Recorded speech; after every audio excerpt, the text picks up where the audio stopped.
하나님의 말씀은 디모데전서 6장 20절에서 21절의 말씀입니다. 디모데야, 내게 부탁한 것을 지키고 거짓되이 일컫는 지식에 망령되고 허탄한 말과 변론을 피하라. 이것을 좇는 사람들이 있어 믿음에서 벗어났느니라. 은혜가 너희와 함께 있을지어다. 아멘. 할렐루야. 서로의 평강의 복을 기원하는 마음으로 샬롬 인사 나누시기 바랍니다. 샬롬. 샬롬. 오늘도 화요 새벽 기도에 잘 나오셨습니다. 우리가 디모데전서 오늘 마지막 9절 말씀을 대하게 되었습니다. 디모데전서가 끝나면 디모데 후서 말씀을 연이어 상고해 나가도록 하겠습니다. 오늘 본 말씀 다시 한번 같이 읽겠습니다. 20절, 21절 같이 읽으시겠습니다. 시작. 디모데야, 내게 부탁한 것을 지키고 거짓되이 일컫는 지식에 망령되고 허탄한 말과 변론을 피하라. 이것을 좇는 사람들이 있어 믿음에서 벗어났느니라. 은혜가 너희와 함께 있을지어다. 이 말씀을 이해하는데 키워드가 두 가지가 있습니다. 20절에 지식이 있고 21절에 믿음이 있죠. 지식과 믿음, 그것이 오늘 본 말씀을 이해하는데 우리가 살펴봐야 될 키워드라고 할 수가 있습니다. 지식에는 참 지식이 있는가 하면 거짓되이 일컫는 지식, 거짓 지식이 있다는 거죠. 참 지식이 있고 거짓된 지식이 있다. 그렇게 성경이 우리에게 일러주고 있습니다. 요즘은 미국이나 한국이나 정말 사람들을 혼돈케 하고 오도하게 만드는 소위 페이크 뉴스라는 것이 있어요. 페이크 뉴스가 뭐예요? 거짓된 뉴스. 그 뉴스를 보거나 읽으면 보통 그 뉴스 보도의 형식을 다 갖추고 있어서 이것이 분명히 사건이 보도 같은데 전혀 사실에 근거하지 않고 사람들이 꾸며낸 뉴스가 있다는 거예요. 보면은 정말 그럴듯합니다.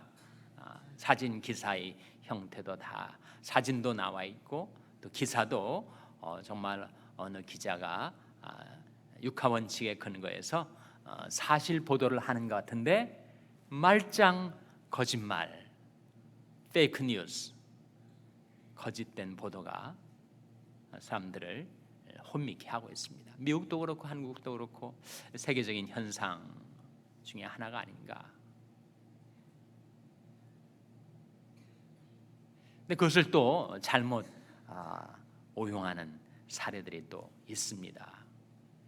현재 트럼프 대통령이 자기한테 불리한 뉴스는 전부 페이크 뉴스라고 그렇게 몰아붙이고 있어요. 자기 어떤 주장을 했다가 그것에 반하는 보도, 자기 주장이 그릇됐다는 그런 보도가 나오면 그건 다 페이크 뉴스라고 또 그렇게 비난을 하고 있어요. 그러니까 억지로 우기니까 이건 좀 이상하다 싶을 정도로 그렇게 또 페이크 뉴스가 또 이상하게 사용이 되고 있습니다. 뉴스가 다 진실한 보도가 아니라 거짓된 보도가 있는 것처럼 지식도 그러하다 하는 것이죠. 참 지식이 있고 거짓된 지식이 있다. 그래서 바울이 지금 디모데한테 거짓되이 일컫는 지식을 경계하라.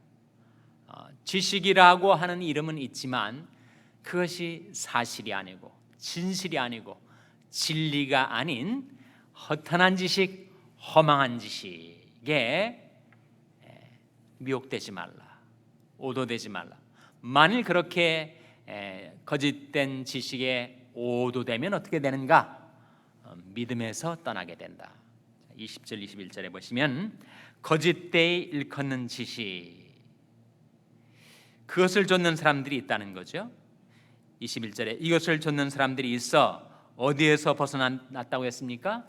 믿음에서 벗어났다. 거짓되이 일컫는 지식에 오도돼서 믿음에서 이탈하는 사례들이 있음을 우려하면서 바울이 디모데에게 당부하고 있는 말씀이죠.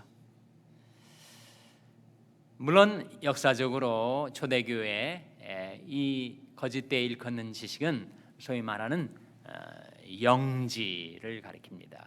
영지주의라는 이단이 일어나가지고 영지는 spiritual knowledge, 영적인 지식이란 말이죠. 그러니까 기존 교회들은 전부 그 지식이 없고 우리 집단, 우리 종파에만 이 특별한 영적인 지식이 있으니 우리에게로 들어와야 구원을 얻는다. 그래서 영지주의 특징은 사람이 구원을 받는 것은 믿음으로 받는 게 아니라 지식으로 받는 거다. 그렇게 설파하고 다녔어요. 그러니까 자기들에게만 있어서 비밀리에 전수되는 이 spiritual knowledge, 영적인 지식, 영지를 받아야 구원을 받는 거지 무슨 사람이 믿음으로 구원을 받는 것이냐. 영지주의가 초대교회를 아주 혼란케 했습니다. 오늘날에도 그 영지주의 후예들이 있어요. 영지주의 후예들인 여호와의 증인이나 신천지나 이런 이단들의 특징이 뭐냐 하면 자기들 집단에만 구원받는 지식이 있다는 거죠. 기존 교회를 떠나서 우리 집단으로 들어와야 우리가 보유하고 있는 이 특별한 영적인 지식을 전수해서 구원을 얻을 수 있다 하는 겁니다. 그래서 지식으로 구원을 얻는가, 믿음으로 구원을 얻는가 하는 것이 중대한 문제였고 지금도 그렇습니다. 지식으로 구원을 얻는다는 것, 그것은 결국은 자력구원을 말하죠. 자기가 자기를 구원할 수 있는 지식을 어디에선가 발견해서 그 지식을 습득해야만 구원을 받을 수가 있으니 그것은 자기 행위와 노력으로 구원을 얻으려 하는 것입니다. 그러나 믿음으로 구원을 얻는다라고 하는 것은 인간의 자력 구원은 불가한 것이고 인간이 어떻게 의로운 행위로 자기 노력으로 구원을 받을 수가 있겠는가? 그것이 아니라 구원은 성경이 보여주는 바대로 믿음으로 구원을 받는다. 이런 믿음으로 구원을 받는다는 게 무슨 뜻이에요? 자기를 의지해서 구원을 하려는 것이 아니라 하나님을 의지해서 구원을 받으려는 것이 믿음으로 구원받는 거 아닙니까? 믿음이라는 것은 의지하는 것이니까. 근데 뭘 의지하는가? 뭘 받는다는 것인가? 은혜를 받는다는 걸 말하지. 그래서 믿음으로 구원받는다는 것은 믿음에 앞서 선행하는 은혜가 있습니다. 십자가의 은혜. 그 은혜가 먼저 주어졌고 그것을 내가 믿음으로 받아들일 때 구원을 받게 되는 거예요. 그래서 너희가 그 은혜를 인하여 믿음으로 말미암아 구원을 얻었나니 이것이 너희에게서 난 것이 아니요 오직 하나님의 뭐라고요? 하나님의 선물이라. 행위에서 난 것이 아니니 이는 아무든지 자랑치 못하게 하려 함이라. 자랑할 것이 없습니다. 다 은혜로 구원받은 것인데 내가 무슨 자랑을 할 게 있어요? 그래서 사람이 지식으로 구원을 받는가 아니면 믿음으로 구원을 받는가라는 문제에 대해서 지식으로 구원을 받는다는 것은 결국 자력구원, 자력갱생, 자기가 자기를 구원하려 하는 것이고 믿음으로 구원을 받는다는 것은 바로 은혜를 받아 구원받는다는 것, 구원의 하나님을 의지해서 구원받는다는 것을 말하죠. 그래서 우리는 하나님의 은혜를 믿음으로 받아들여 구원을 받습니다. 인간이 그 어디에선가 어느 집단과 어느 종파에 감추어진 특별한 영적인 지식을 발견해서 구원을 받게 되는 것이 아닙니다. 바울이 디모데에게 거짓되이 일컫는 허탄한 지식 쫓아다니다가 믿음에서 이탈하여 멸망에 빠지지 말고 오직 하나님의 은혜를 믿음으로 받아들여 구원받게 된다는 이 복음의 진리를 네가 잘 지켜 전파해 다오, 이렇게 당부하고 있는 말씀이죠. 그렇다면 우리 그리스도인들에게는 지식이 전혀 필요 없다는 말인가? 지식은 필요하죠. 참 지식은 필요합니다. 그런데 그 참 지식은 믿음을 통하여 얻게 되는 것입니다. 요한복음 6장 69절에 시몬 베드로가 예수님한테 이런 고백을 해요. 우리가 주는 하나님이 거룩하신 자신 줄 믿고 알았삼나이다. 여기 두 동사가 나오는데 믿는다라는 동사와 알다라는 동사인데 그 순서가 무엇이 먼저 나옵니까? 믿고 알았삼나이다. 우리가 주는 하나님이 거룩하신 자신 줄 믿고 알았삼나이다. 믿음으로 알게 되는 것입니다. 믿음을 통하여 진정한 지식을 얻게 된다는 거죠. 그래서 베드로후서 3장 18절 말씀에 오직 우리 주 곧 구주 예수 그리스도의 은혜와 저를 아는 지식에서 자라가라. 어디에서 자라가라고요? 저를 아는 지식에서 자라가라. 예수 그리스도를 아는 지식에서 자라가야 합니다. 우리가 믿음만 강조하고 무턱대고 믿고 덮어놓고 믿고 맹신적으로 믿으라는 것이 아니라 믿음을 통하여 참 지식에 도달해서 바로 그 믿음과 지식에서 우리가 성장해 가라고 성경은 우리에게 일깨워 주고 있는 거죠. Faith seeking understanding 이라는 말이 있습니다. 이해를 추구하는 믿음. Faith seeking understanding. 그것이 신학이라는 거예요. 신학은 무엇인가? 믿음이 이해를 찾아가는 과정, 믿음이 지식에 도달하는 과정이 신학이라는 거죠. 안셀름의 말인데 우리에게 믿음과 지식이 있어야 하고 거기에서 성장해 가야 되는데 참 지식은 믿음을 통하여 도달하게 되는 것입니다. 세계적인 신학자하고 시골 할머니하고 지식은 다를지 몰라도 믿음은 다 통일하는 거예요. 그 믿음을 남에게 전달할 수 있도록 설명하고 가르칠 수 있도록 그 믿음이 지식에 도달하려는, 이해에 도달하려는 과정이 바로 신학이라 하는 거죠. 그래서 우리 주 예수 그리스도의 은혜와 예수 그리스도를 아는 지식에서 자라가야 합니다.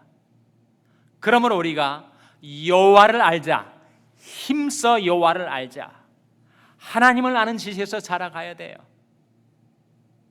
하나님께서 나는 인애를 원하고 제사를 원치 아니하며 번제보다 하나님을 아는 것을 원하노라. 번제보다 뭘 더 원하신다고요? 우리가 하나님을 아는 것을 하나님은 바라고 계세요. 그래서 우리는 부지런히 하나님의 말씀을 통하여 우리 믿음과 지식에서 성장해 나가야 합니다. 에베소서 4장 13절 찾아보시기 바랍니다. 에베소 4장 13절만 찾아서 우리 한번 같이 읽겠습니다. 에베소 4장 13절 말씀은 신약성경 313면, 신약성경 313면 에베소서 4장 13절 말씀 찾아서 같이 읽겠습니다. 에베소서 4장 13절 말씀 같이 읽겠습니다. 시작. 우리가 다 하나님의 아들을 믿는 것과 아는 일에 하나가 되어 온전한 사람을 이루어 그리스도의 장성한 분량이 충만한 데까지 이르리니. 여기에 우리가 다 하나님의 아들을 두 가지에서 자라가라고 나오는데 하나님의 아들을 못하는 것과 못하는 것에라고 나와 있습니까? 믿는 것과 아는 것, 믿음과 지식이 여기에 나오죠. 무엇이 먼저입니까? 믿는 것이 먼저예요. 믿음이 있어야 참 지식에 도달할 수가 있으니까. 그래서 우리는 하나님의 아들을 믿는 것과 아는 일에 다 하나가 되어야 됩니다. 교회는 하나님의 아들을 믿는 것과 아는 일에 하나가 되어 온전한 사람, 온전한 교회를 향하여 성장해 가야 합니다. 우리가 다 하나님의 아들을 믿는 것과 아는 일에 하나가 되어 온전한 사람을 이루어 그리스도의 장성한 분량이 충만한 데까지 이르도록 하라. 그것은 바로 믿음과 지식에서 우리가 성장하면서 예수 그리스도를 닮아서 하나님의 형상을 향하여 우리가 날마다 새롭게 변화되어 가라 하는 말씀이죠. 오늘도 은혜로 열어주신 하루의 삶을 살아가는 가운데 이 새벽 기도를 통하여 뿐만 아니라 가정과 직장과 세상 속에서 우리의 삶을 통하여 우리가 다 하나님의 아들을 믿는 것과 아는 일에 하나가 되어 온전한 사람을 이루어 그리스도의 장성한 분량이 충만한 데까지 이르게 되시기를 주님의 이름으로 축원합니다. 기도하시겠습니다. 오늘 말씀 기억하며 하나님, 저희들이 예수 그리스도를 믿는 믿음, 예수 그리스도를 아는 지식에서 성장하게 도와주시옵소서. 기도하시기 바랍니다. 우리 자녀들을 위해서 기도할 때 하나님, 저희 자녀들에게 지각과 깨달음을 주셔서 예수 그리스도를 믿고 아는 일에 성장해 가게 해 주시옵소서. 기도하시기 바랍니다. 병상에 낙한 지체들을 위해서 기도하실 때 주님의 긍휼과 권능의 손으로 안수해 주시고 그 모든 형편 잘 아시는 주님께서 돌봐주시고 고쳐달라고 기도해 주시기 바랍니다. 우리 샬롬교회를 위해서 기도할 때 하나님, 저희 샬롬교회가 하나님의 아들을 믿는 것과 아는 일에 하나가 되어 온전한 사람을 이루어 그리스도의 장성한 분량이 충만한 데까지 이르게 해 주시옵소서. 위하여 기도해 주시기 바랍니다. 여러분의 생업을 위해서 기도하시고 페루의 최갑순 선교사님을 위해서 기도해 주시기 바랍니다. 한국을 위해서 기도해 주시고 미국을 위해서 기도해 주시기 바랍니다. 우리 샬롬교회 교육관 건립을 위해서 기도해 주시기 바랍니다. 하나님이 아침에 하나님 앞에 나온 저들을 성령으로 충만케 하여 주시옵소서. 이런 제목들로 우리 합심해서 기도하겠습니다.